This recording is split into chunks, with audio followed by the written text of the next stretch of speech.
Welcome to our continuing series on questions and answers from the works of Sri Aurobindo and the Mother. Today's subject is psychological perfection from the Mother. The 5 psychological perfections. Someone asked me what was this psychological perfection that the champa flower symbolizes. There is not one psychological perfection, but 5, like the 5 petals of this flower. We have said they are sincerity, faith, devotion, aspiration, and surrender. But as a matter of fact, every time I give this flower, it is not always the same psychological perfections.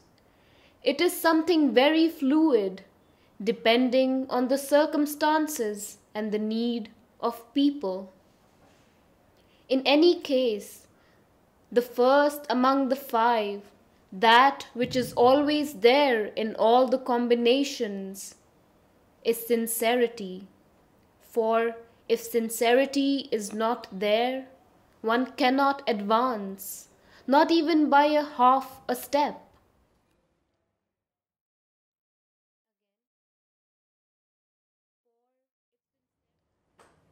But it can be translated by another word, transparence. Let me explain. When I am in the presence of a person, I look into his eyes. And if the person is sincere or transparent, I go down into him through his eyes. I see his soul clearly. But, and this is precisely the experience, it happens at times that I see a little cloud. I continue. I see a screen. I still continue. And sometimes it is a wall. Then it is something absolutely black.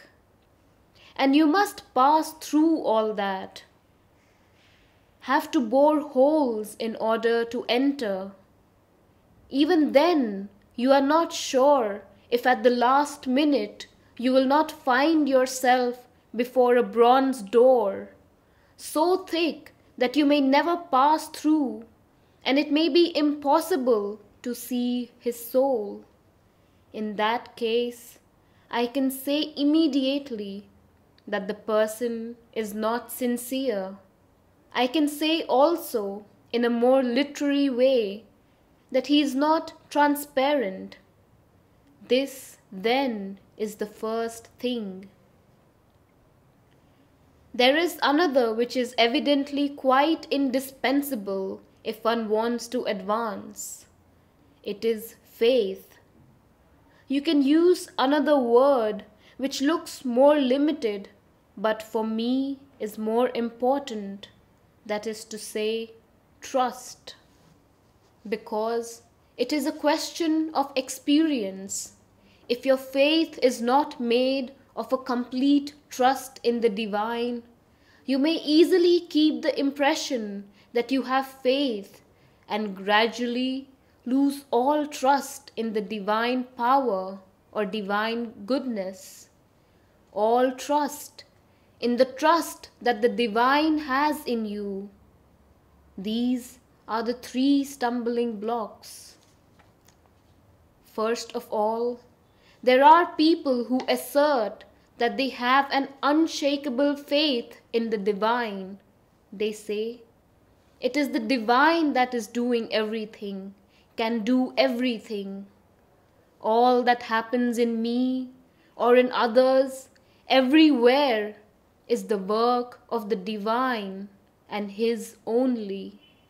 But if they follow their thought with some logic, they will begin after a time to accuse the divine of the most frightful misdeeds, of all the evils happening in the world, They will make of him truly a demon, cruel and frightening, if they do not have trust.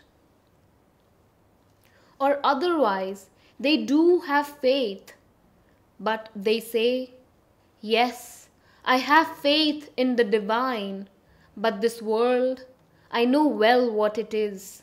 First of all, I suffer so much. I am very unhappy, much more unhappy than all my neighbors, for you are always much more unhappy than your neighbor.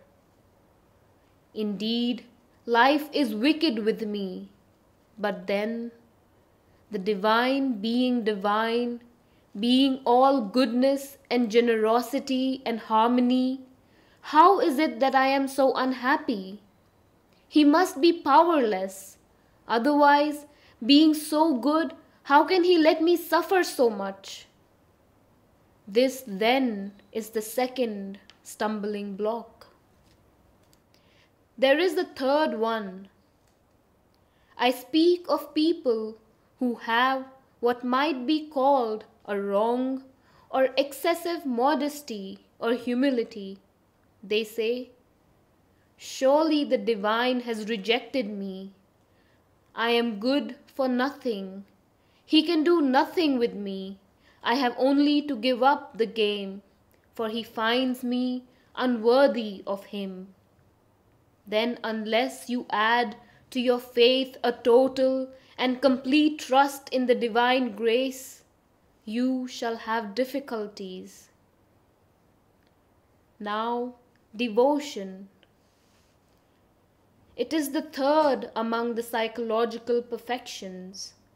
Yes, devotion is very good, but unless it is accompanied by many other things, that too may go very wrong and meet with much difficulty. You have devotion and you keep your ego, and your ego makes you do all kinds of things out of devotion, and things that are terribly egoistic. That is to say,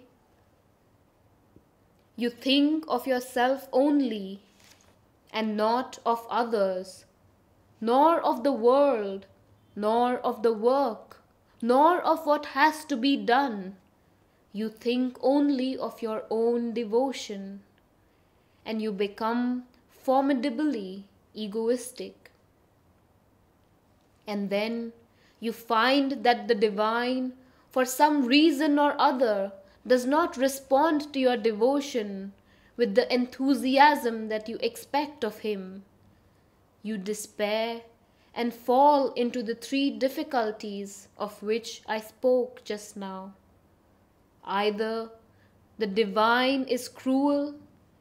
We have read a good many stories of the sort about devotees who abuse the divine because he is not as kind and as near to them as before. He has withdrawn himself. "Why have you abandoned me? You let me fall, O monster." Perhaps they do not dare to say that, but they think like that. Or otherwise they say, "Oh, I must have committed such a serious blunder that I have been rejected," and they fall into despair. So the devotion must be accompanied by another movement, that is, gratitude. This feeling of gratitude that the divine exists, this gratefulness full of wonder, this truly fills your heart with a sublime delight, because the divine exists, because there is something in the universe that is the divine. And there is not merely the monstrosity that we see, because there is the divine, because the divine is there. And each time any least thing puts you in contact with this sublime reality of the divine existence, your heart is filled with so intense and wonderful a delight Such gratefulness as is of all things the most delectable in taste. Nothing can give you a delight equal to that of gratitude. You hear a bird singing, you see a flower, you look at a child, you witness an act of generosity, you read a beautiful sentence, you stand before a sunset. It does not matter what the thing is. All on a sudden it comes upon you, a kind of emotion, but so deep, so intense, because the world manifests the divine, because there is something behind the world, which is the divine. So I consider that devotion with gratitude is wholly incomplete. Gratitude must also be there with it. Next comes the fourth perfection, aspiration, which can be translated also as courage. It is a courage that has the taste of a supreme adventure. This taste of supreme adventure, that is aspiration. The aspiration which seizes you entirely and throws you without calculation, without reserve, without the possibility of a withdrawal toward the great adventure of the discovery of the divine, the great adventure of meeting with the divine, the still greater adventure of realizing the divine, and you throw yourself into the adventure without looking behind, without asking even for a minute what is going to happen. Because if you ask what is going to happen, you never start.